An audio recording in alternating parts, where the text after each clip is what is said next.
Allô, c'est Lisa, consultante colorantique. Aujourd'hui, je vais juste vous montrer un petit peu qu'est-ce que je vais faire avec mon bureau. Celui-ci, je l'ai sablé, j'ai tout préparé la surface, je l'ai nettoyé, sablé aux endroits que j'avais besoin. Maintenant, je vais appliquer la peinture. C'est juste pour vous montrer que parfois, on est habitué de voir la peinture appliquée tout le temps dans le sens du grain du bois. Mais parfois, on peut aller de différentes façons pour pouvoir aller donner de la texture. Moi ici, c'est un bureau qui va aller dans la chambre à mon fils. Donc lui, il a choisi ses couleurs. Ça va être beaucoup de couleurs mélangées, mais je vais lui faire plaisir. Donc ça va être émeraude,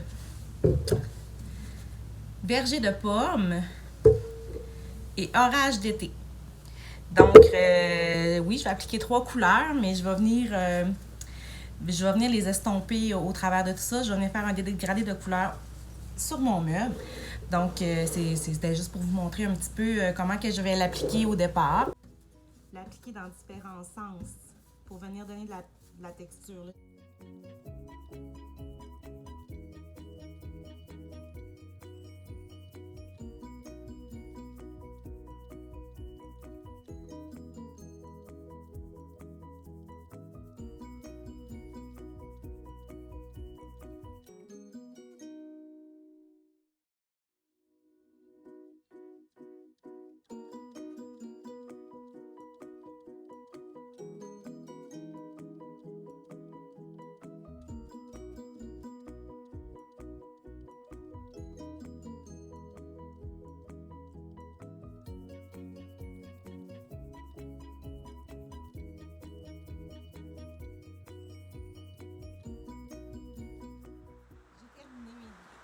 Sur tout le meuble avec mes 3 couleurs. On voit ici que j'ai voulu laisser de la texture comme je vous ai dit. Donc c'est pour ça qu'on voit encore les choses derrière, mais moi c'est vraiment le look que je recherchais. Maintenant il n'est pas terminé. J'ai d'autres choses à faire pour qu'il soit terminé. Je vais vous montrer. J'ai pris de l'avance un petit peu. J'ai commencé un dégradé sur tout mon meuble. Donc, pour venir atténuer les couleurs, pour que ça se passe moins des lignes droites comme l'autre côté dessus.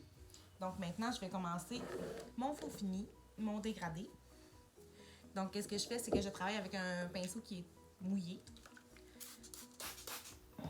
Je prends ma peinture et je vais revenir redonner une petite couche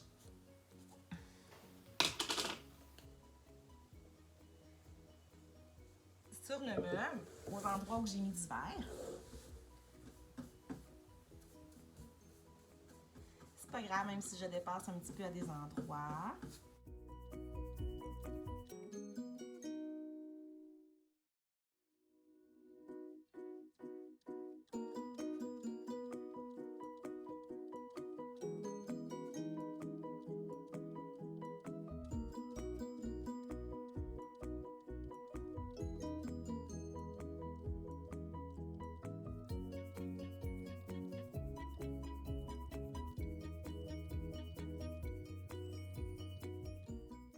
Maintenant, qu'est-ce que je vais faire?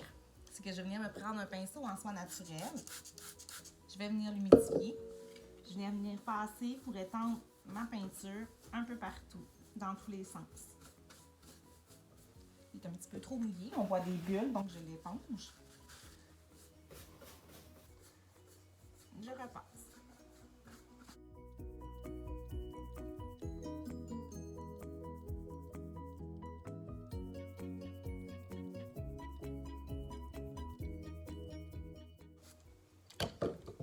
Ma peinture commence à plus sécher, donc je remouille mon pinceau pour que ça soit plus liquide et plus facile de l'étendre.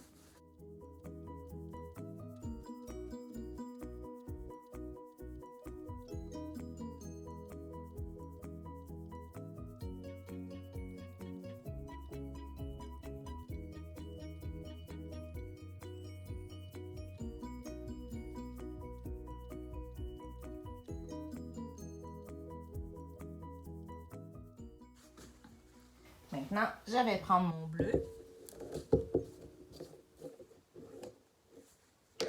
Je vais faire la même chose avec un pinceau humide. Je vais venir mettre du bleu où il y avait du bleu.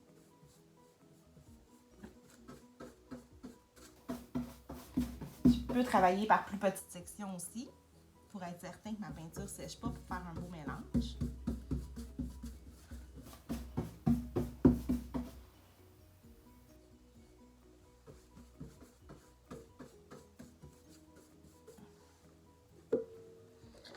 Je prends un autre pinceau différent de mon verre, en poil naturel aussi. Je viens faire la même chose. On voit que les couleurs commencent à se mélanger. J'y vais dans toutes les directions.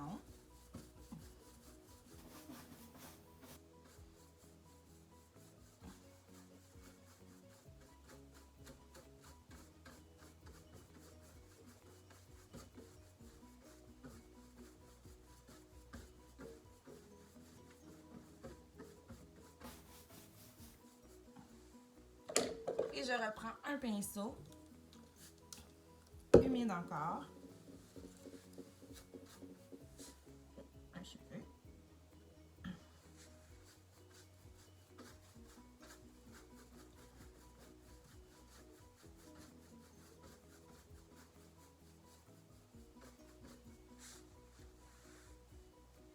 Donc, quand on trouve que les couleurs sont commencées à sécher et que notre dégradé n'est pas tout à fait comme on voulait, on peut recommencer la procédure en remettant notre couleur.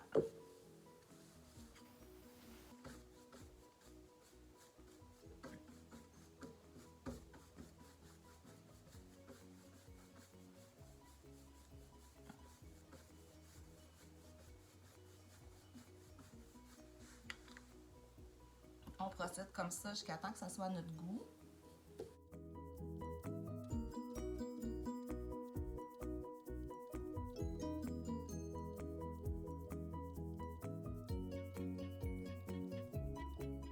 Comme là, on voit que mes couleurs commencent à se mélanger. Il y a des places qu'on voit un petit peu plus de bleu, un peu plus de vert.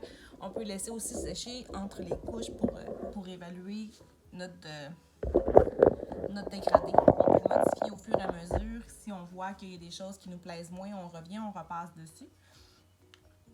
Donc, on continue comme ça sur tout le meuble. Moi, je vais continuer à le faire pour vous montrer le résultat final à la fin. Maintenant, toutes mes couleurs ont été appliquées et j'ai tout mon dégradé aussi est fait. C'est ce que ça donne. On voit que c'est un peu inégal à des places. C'est vraiment parce que c'est les coups de pinceau que j'ai donnés pour pouvoir venir donner la texture que je voulais à mon meuble. Je voulais pas que ça soit toute lisse. Je voulais vraiment voir les variations de couleurs comme ça. C'était voulu comme ça. Vous pouvez le faire sans que... Vous pourriez le faire sans que ce soit comme ça. Donc, on peut y aller vraiment en travaillant dans le même sens et tout le long. Donc, ça ne fera pas de coups comme ça de pinceau. La peinture va être plus égale et plus uniforme. Donc, c'est chacun ses goûts. Moi, c'était vraiment la façon que je voulais.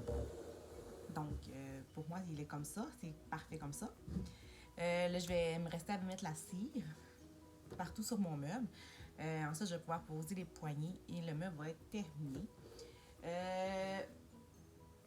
Donc, c'est ça. Donc, vous pourriez vous amuser avec n'importe quelle couleur. Moi, j'ai vraiment été plus funky pour un enfant, mais ça pourrait être n'importe quelle couleur. Ça pourrait être des couleurs sur mesure que vous voulez faire. Color Antique peut prendre un numéro d'une couleur que vous aimez dans n'importe quelle quincaillerie et vous la faire sur mesure. Donc, vous pouvez aller chercher les couleurs que vous voulez vraiment si vous voulez sur mesure. Vous pouvez le faire avec n'importe quelle couleur. Ça peut être plus uni, ça peut être plus un dégradé de couleurs dans les mêmes teintes. On pourrait juste ajouter du blanc, mettons, dans le bleu pour venir que ça soit plus pâle ou plus foncé ou des choses comme ça. Donc, c'est chacun ses goûts. Chacun, ça dépend du projet qu'on fait. On peut vraiment s'amuser avec toutes sortes de choses avec la peinture Color Antique.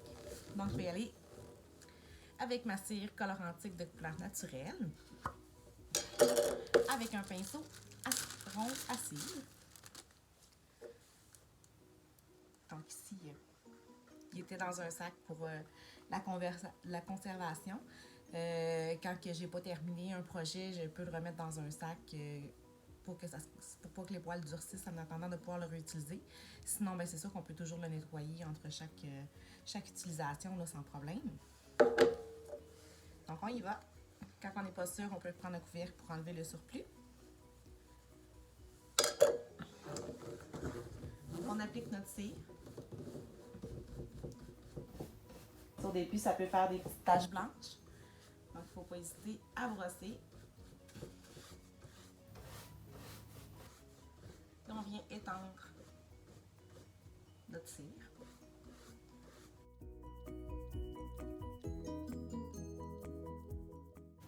Au toucher, on le voit quand il y en a ou quand il n'y en a plus. Donc, vous êtes mis de commencer par des plus petites sections au départ. Ensuite, on prend un linge de coton. Moi, je prends des vieux t-shirts que j'utilise plus et je les découpe. Et je viens frotter sur ma surface. Quand je vois que ça glisse un peu comme une patinoire, ça veut dire que c'est prêt. Donc ensuite, je vais juste avoir besoin de le laisser sécher.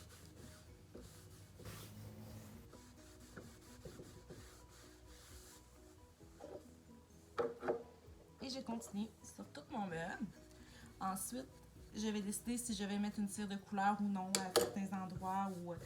Mais quand on veut mettre de la cire de couleur, on attend 24 heures que la cire naturelle soit sec pour pouvoir venir l'appliquer. Une cire de couleur, comme ça, on est certain que c'est plus facile que ça d'application et que ça tienne sur le meuble par la suite. Et on n'applique pas une cire de couleur sans avoir mis la cire blanche naturelle idéalement, parce que si on applique la cire de couleur, on va venir teinter notre couleur de peinture. Donc ensuite, ça va rester comme ça. On ne pourra plus le frotter aussi facilement. Ça va tacher notre peinture. Quelques heures. Donc j'ai décidé d'appliquer la cire brune pour venir tout aller chercher les petites textures que j'ai faites pour que ça ressorte, pour qu'on voit vraiment mieux l'effet de texture que j'ai voulu mettre. Donc la cire brune va venir comme plus indiquer mon meuble. Donc dans le fond, je procède un peu de la même façon que ma cire naturelle. Je l'applique.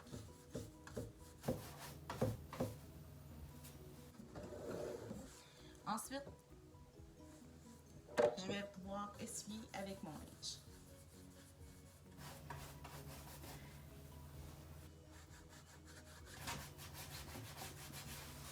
J'essuie comme je veux en laisser. Je peux en appliquer plus pour en laisser plus.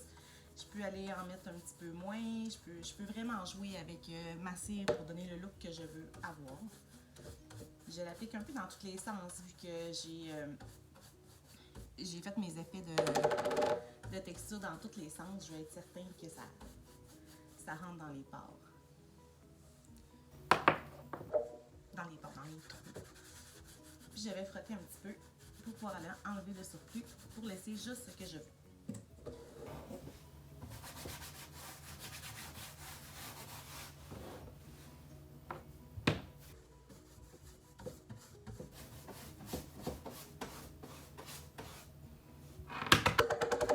Donc, je vais le faire sur tout le meuble et on n'oublie pas que c'est toujours mieux de l'appliquer sur une cire naturelle pour pas aller changer la couleur de notre peinture.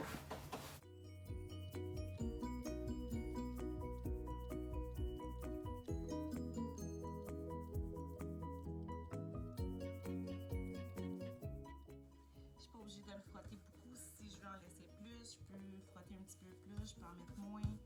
Je vais vraiment selon mes envies.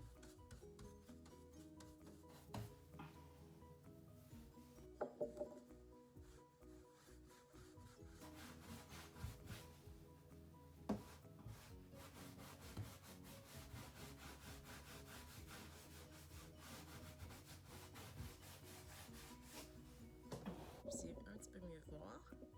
Donc ça va tout venir rentrer dans les petits trous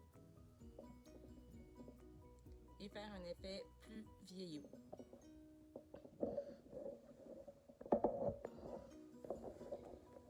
J'ai aussi appliqué les poignées, donc j'ai peinturé les poignées la même couleur que mes couleurs de cire du meuble, et j'ai appliqué une cire naturelle dessus pour les protéger.